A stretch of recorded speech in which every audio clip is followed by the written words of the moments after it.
ही आहेत माझे अडेनियमचे प्लांट्स, ज्याची मी मागे कटिंग केली होती. हे ना बोन्साई प्लांट्स आहेत हे सगळे. त्यांना आता छान फुलं पकडलेली आहेत. हे बघा, काहींना पकडलेली आहे, काहींना अजूनही पकडलेली नाही आहेत. फक्त फांद्या आलेल्या आहेत किंवा छोटे नवीन पालवी फुटलेली आहे. हे बघा, हे अडेनियमच आहे. हे बघा, छान नवीन फांद्या पण आल्या त्याला आणि फुलं पण आलेली आहेत त्यांना छान.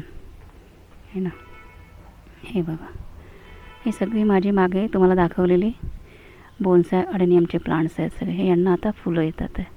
हे ना, पकडलेली आहे. हे बघा, इथे वेगळ्या प्रकारचं जे म्हणाली होती ते हे प्लांट आहे. हे बघा, हे एक छोटं आहे. यांना आता पालवी पकडली यांना, आणि यांना आता हे फुलं आलेली आहेत. है ना, हे बघा, आणि हे बघा, अशी माझी बोन्साय अडेनियम प्लांट्स आहेत. कसा वाटला व्हिडिओ?